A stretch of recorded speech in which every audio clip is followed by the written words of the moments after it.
And welcome in, folks, to another edition of Open Mic Night. I am your host, Noah Taluki, and on today's episode, yes, folks, we finally have a win after an 11-game losing streak. The Lions finally pull it off, 26-23, on the right foot of Matt Prater as he hits a game-winning field goal and beats Arizona in the desert. We'll break down that victory for you. Also, should we really buy into this Lions hype? We'll break that more down also, and I want to give a little Saints-Lions preview for this Sunday, and our guest this week is going to be John Carroll University quarterback Jake Floriea, a great person, and you know what's even better is the fact that he got to work out this summer with Andy Isabella, who caught 2 touchdown passes against the Lions for the Cardinals, and also with Kyler Murray. So we're going to see how that went for him, and he's also a good friend of the Trubisky family. So we'll talk to him more about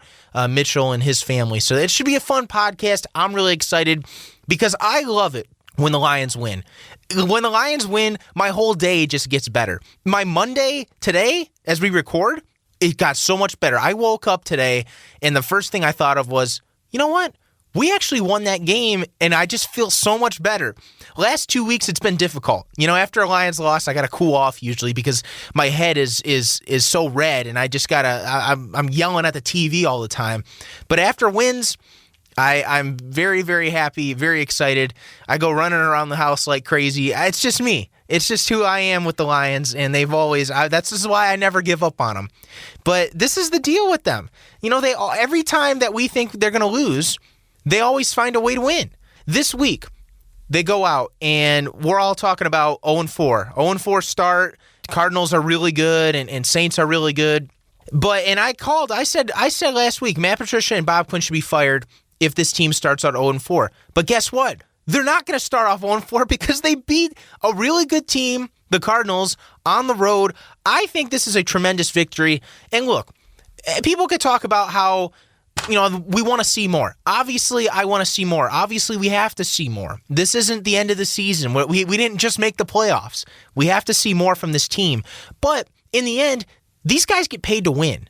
And anytime you win in the National Football League, it's already hard enough. So one win, especially a quality win, which in my opinion, that is definitely a quality win for the Lions, you have to celebrate. But you can only celebrate for so long before we got to get back to work. And right now, it's time to get back to work for the Saints. But overall, obviously the Lions, there are some things that they need to work on. We'll get more into that. But the positives, I mean, let's say this. The defense played very well, I thought. The pressure, not there again. That's disappointing. I believe there was only 1 sack. Romeo Okwara with the sack on Kyler Murray, but 3 interceptions? When was the last time? I was trying to figure out when the last time the Lions had 3 defensive interceptions in a game. I couldn't find it. I would love to know because it must be years since that happened. 3 interceptions.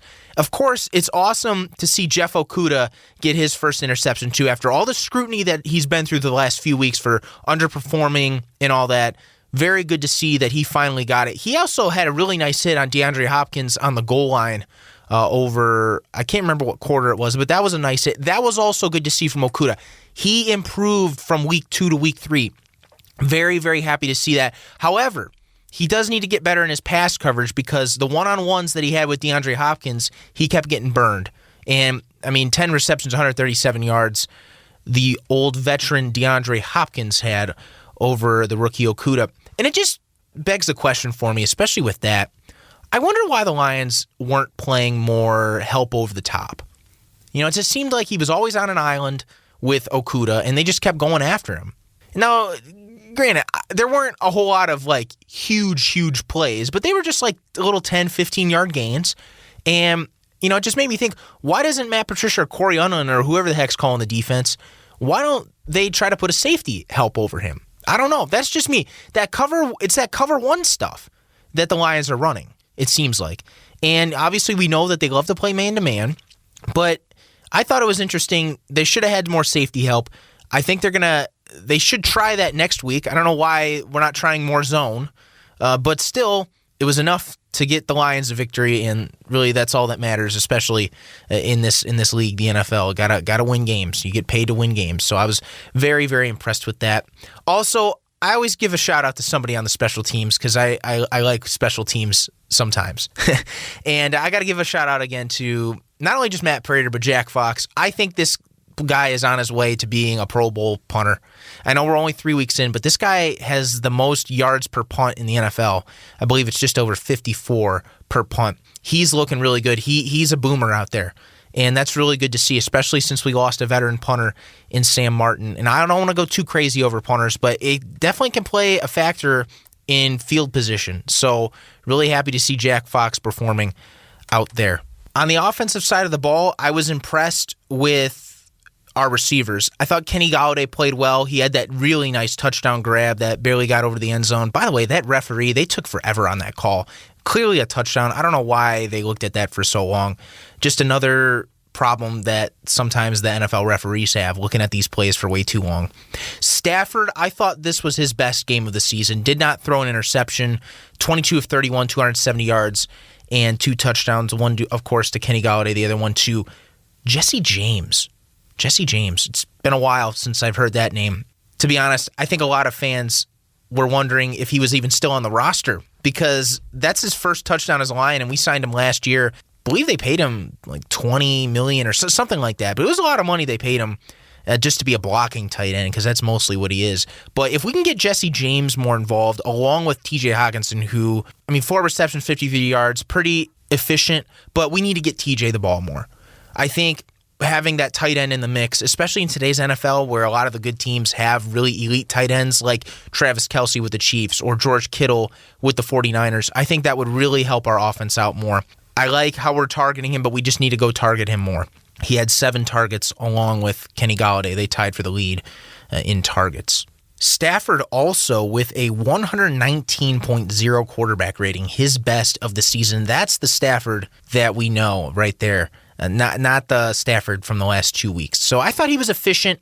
Obviously would like him to stretch the ball down the field more. Didn't seem like he took as many deep shots as I wanted him to, but I'll take it. Only 9 incompletions. That's okay with me. Running game. Adrian Peterson. I thought he had some carries, but there were some others that the offensive line just didn't block for him. 3.4 yards a carry. That's pretty average right there. Carry on. Only 3 carries. So I think it's very obvious that the Lions kind of like going with the hot hand. And I was texting my friends before the game that I think they're just going to go with one running back and they're just going to ride him in the game. And they definitely did that with Adrian Peterson, but they need more production from Kerryon Johnson and DeAndre Swift. It seems like it's more of like a game-by-game type of feel that Matt Patricia, very Patriot-esque, as we all know with all this Patriot stuff that they're bringing in. But we need more help other than Adrian Peterson. And the offensive line, they have to. I thought they didn't play as well as they should have. 4 sacks they allowed. A couple new guys in the mix. I know Vaitai is finally back as starting at right guard, which I thought was interesting because I thought he would be the right tackle. Move Tyrell Crosby out because I'm not really a big fan of Tyrell Crosby. I know he got called for some of those penalties earlier in a couple games and in holding calls and all that.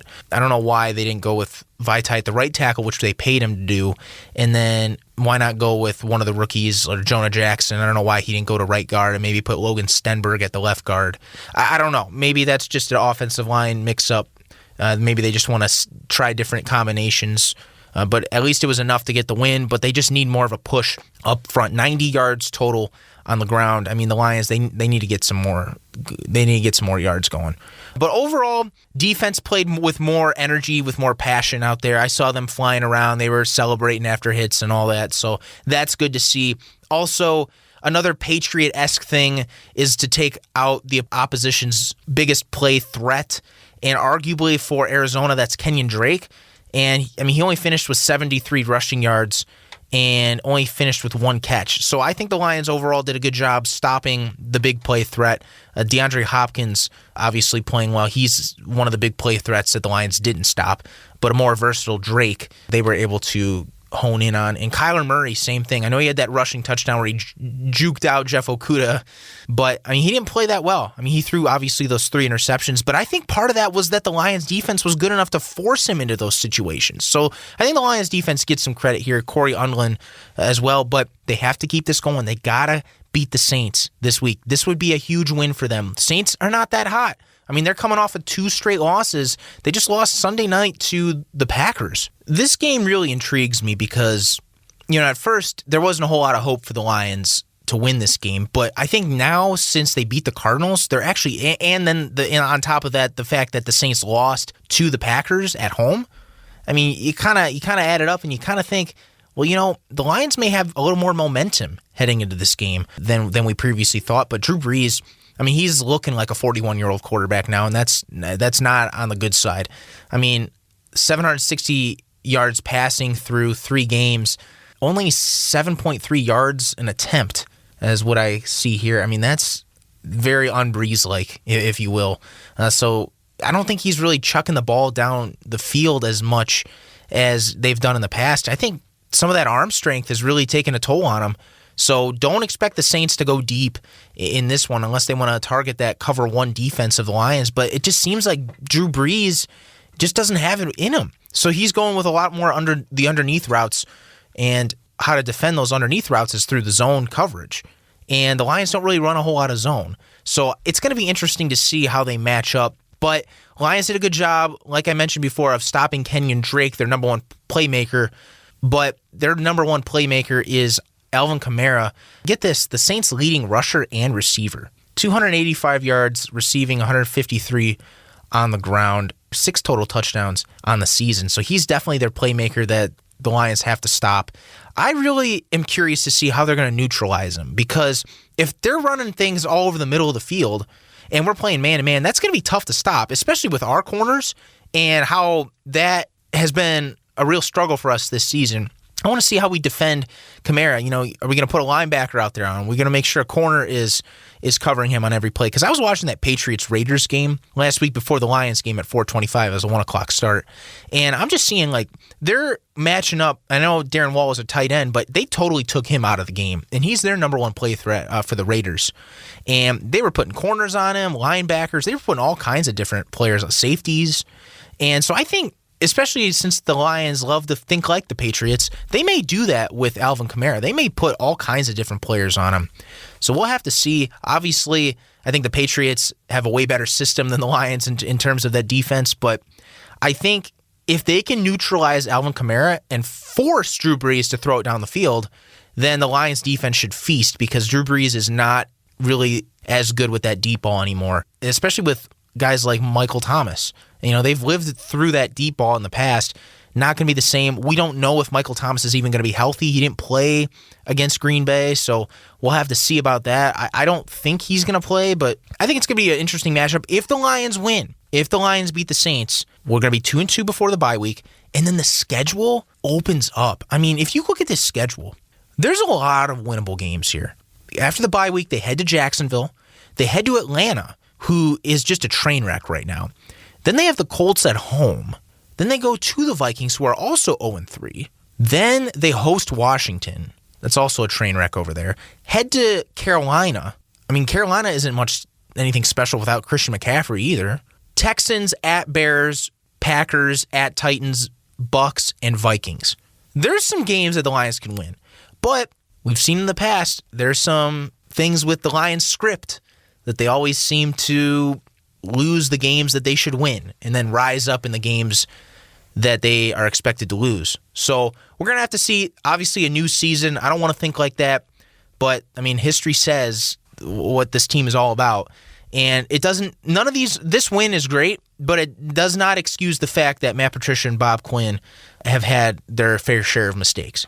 So awesome for the win. I think the Lions can come out on top of this. I think the offense played well enough last week, and especially if they can utilize some more weapons, I think the Lions will have a good chance, especially at home. I know it's different with, the home and away. It doesn't really matter as much anymore because there's not as many fans in the stands, but it's still, I think, it may be close, But I think the Lions will come out on top and have some momentum going into the bye week, hopefully sitting at 2-2, and you never know. But one more thing before we get to our interview. I do think Matt Patricia and Bob Quinn will be back next year, especially if we start off 2-2. Because then I think Sheila will look at this and think, well, I think they deserve another chance because we did beat some good teams early, but I guess we'll have to wait and see. If they lose all these other games towards the end of the season and don't show any improvement, then I think they should be fired. But if we show some sort of, maybe if we get to 7-8 wins, I think these guys will be back. I do. And we may have to sit through a couple other, heartbreaking games. We'll have to see about that, but I'm looking forward to that. I think Lions will be 2-2. They'll be 500 again, and we can just erase all that about negativity and hostility towards the team after that 0-2 start. Maybe 2 straight wins will get this team all fired up. And welcome back here to Open Mic Night, where we have a very special guest in John Carroll University quarterback Jake Floriea, Division III school out just east of Cleveland, who had a very interesting opportunity this summer. Jake, thanks so much for joining us. Thank you. It's a pleasure to be on. So you had an interesting opportunity, and not many people get to do this. And I thought it was important that you come on, especially since the Lions just played the Cardinals. But you got to work out with Andy Isabella and Kyler Murray this summer. Of course, Andy Isabella with 2 touchdown catches against the Lions, and Kyler Murray also playing for the Cardinals, the quarterback. But Jake, how did you get this opportunity to work out with Andy and Kyler this summer? Yeah, so I was lucky enough to go to high school right around the same area as Andy. We're in the same grade, and we kind of connected a couple times in high school, but nothing crazy. We weren't the best of friends by any means, but we just worked out together a couple times, knew each other, and then right after we finished our senior seasons, we actually both got invited to play in an Ohio All-Star game. So that was pretty much a full week of being in a hotel with like the team you were on and down in Dayton, Ohio, playing a little All-Star game. And me and him kind of just connected while we were there. And I think his room was right next to mine, and we kind of hung out the whole week. So we always kind of kept in touch a little bit, definitely followed along with each other while we were going through college. And then last year, right after he got drafted by the Cardinals, he was home and we kind of connected again. He was just saying, I'm home for a month or two and obviously still working out, but I need a QB to throw to me. Like, would you be interested? And I was like, absolutely, like for sure. So, for a month or two, we kind of just threw 2 or 3 times a week last summer. And, I would text him after the games and if he got in and stuff, like good game, congrats and stuff. But then this summer is where it kind of took off a little bit. So right at the beginning of quarantine, he had moved home back to Mayfield, Ohio, right by me. And he's like, hey, I know you're shut down, like everything you're doing shut down too. Would you want to join me to work out? I was like, absolutely. So we had access to a few different places that he's family friends with. And I pretty much spent every day from about March through August with Andy. It was me, my little brother who's going to play football at Kent State, his little brother and him. And we spent just about every day together, throwing, running, working out. So we became really good friends through that. We're actually really close now. And the week before he left for camp, he said, hey, I'm getting out there about 6 days early.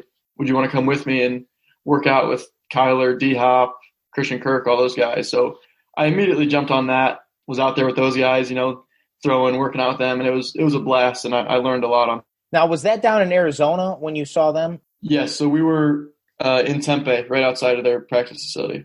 Oh, yeah. Beautiful area down there. Went down there a couple years ago. Really nice area and great weather, too, for sure. Oh, it was gorgeous. So I want to talk to you a little bit more about your friend, Andy.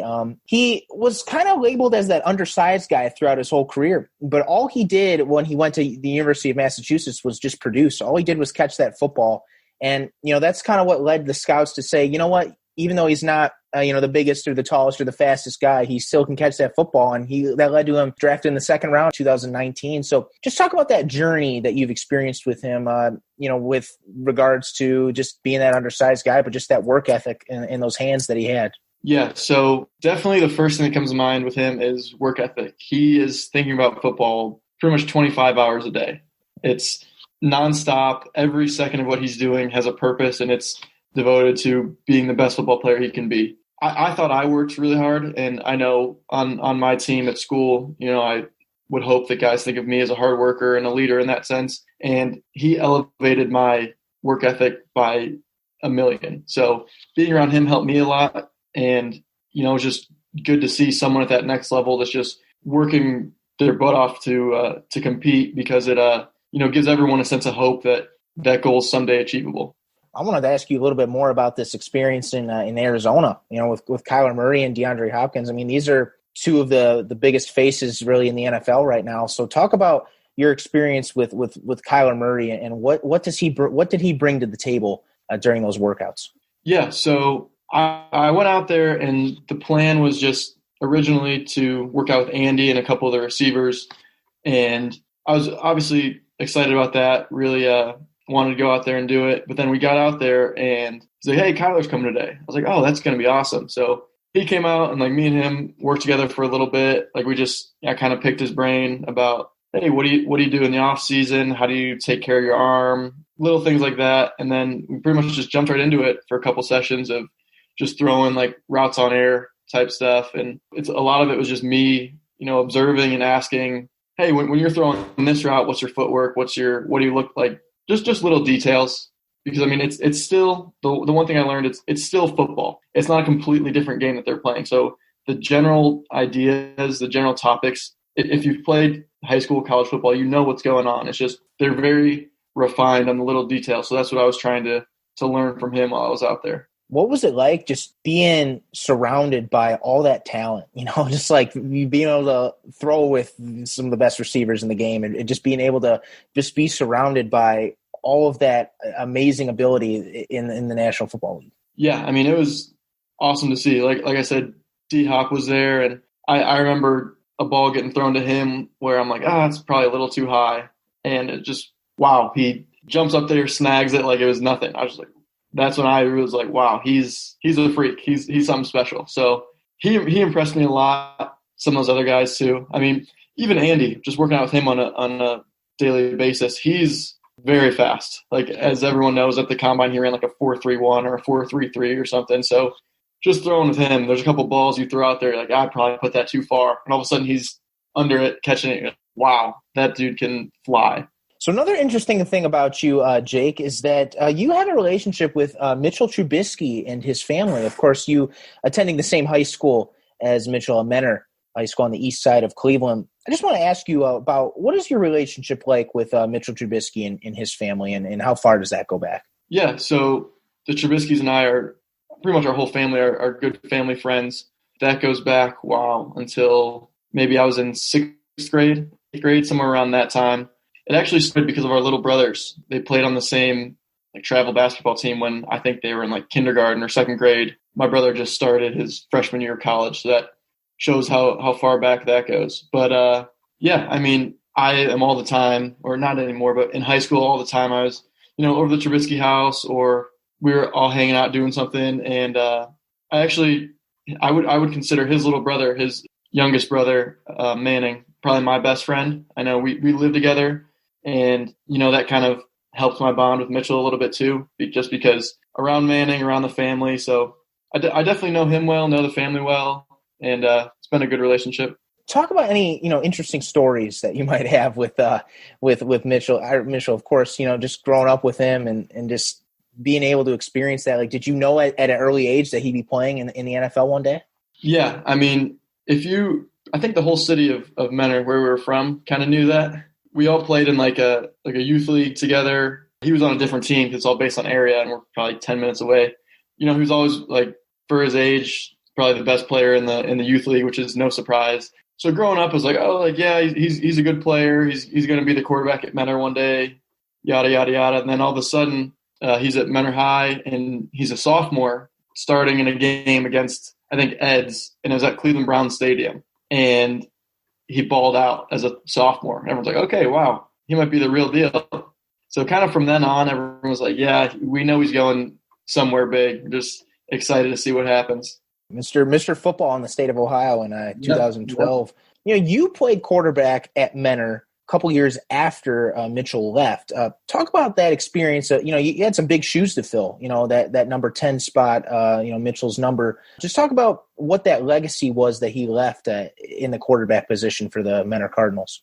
Yeah, so I would go as far as saying he enhanced the culture. I think not many people know about Bart Tansky, who played at Menor, won Mr. Football, I think 5-6 years before Mitchell did. So he kind of set the standard of, if you're going to be the quarterback at Menor High, there's a level of play that you have to compete at.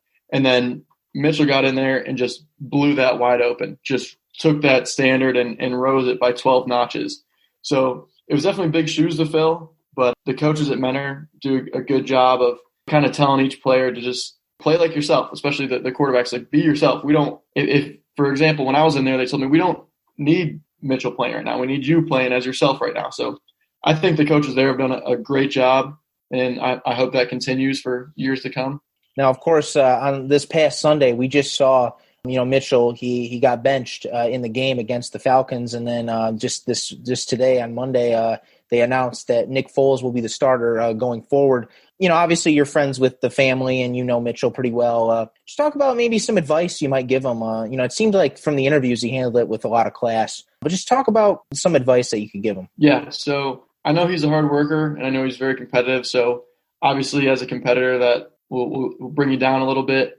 But I would tell him, just stay the course, keep working hard, keep competing, because it's football. You never know. Like I would obviously never wish injury on anyone or anything bad to happen to Nick Foles, whether that's, injury or how he's playing, but you never know what's going to happen. You're the second string quarterback in any system. You're a sprained ankle away from being the starter again. So just stay ready. And if your number's called, handle it appropriately. One final question for you, Jake. I want to go back to that story from Arizona, all your workouts that you did with Kyler and Andy and D-Hop and all of them. What was your favorite memory from that trip? Favorite memory. The two that I would have tied were, being there with the guys and working out just to see how everyone is, because, a lot of people see the guys in the NFL as like these superstars, which of course they are, they're icons. But when you're there in person with them on the field, it's no different than throwing with guys when you're in high school or college. Everyone's joking around, making fun of each other. It's like they're little kids as adults out there playing a game for money. So it was really good to see that, they're all just still some of the guys out there having fun. So, that was awesome. And then completely unrelated, I've never been out west really. So I went on a couple hikes with Andy and his family in the mountains, and that was just unreal. That's awesome to hear. Relationships now with, a couple NFL players, 2 quarterbacks now in the National Football League. Not many people get that opportunity. So thanks for sharing, Jake. We really, really appreciate you having on. That was really, really awesome to hear. I appreciate you. Thanks for having me. We want to thank our friend of the podcast, Jake Floriea, for coming on. Great to hear his experiences with working out with Andy Isabella and Kyler Murray this summer, and also his relationship with the Trubisky family. Great to hear from that. He's a great kid, and it's always good to hear from Jake. Really humble as well. And make sure to check out all the other podcasts that the Detroit Sports Podcast Network has to offer. We got the Throwback with Adam and Brendan. We got the Wrestling Podcast, Doc and Jock, the Fan Report, the Michigan Podcast, all that. And I believe there's a new fantasy football podcast out there as well. So be sure to check out all those. It's great content. I've really enjoyed working here the past few months. So it's been awesome, and I really, really enjoyed it. And I really enjoy doing this podcast. I'm really looking to get some more guests on, some entertaining guests, some guests that, have seen it, have been in the NFL, been with teams, and have really had a lot of experience. So I'm hoping to get some more guests on in the coming months, because I'm a really big NFL fan, and I know there's a lot of fans out there that are really into the National Football League. So it should be fun. I'm excited for the future of the podcast, and I'm looking forward to next week. Hopefully I'll be talking about the Lions being 2-2. So I'm always hopeful with this team. I always am, no matter how much they break my heart sometimes. I always have to hope, and I'm a true fan. That's just who I am with this team. So I'm excited for this whole season. We got 13 more games, so it'll be exciting. So, but hope everybody has a great week out there. And as always, thanks for listening. Only on Open Mic Night.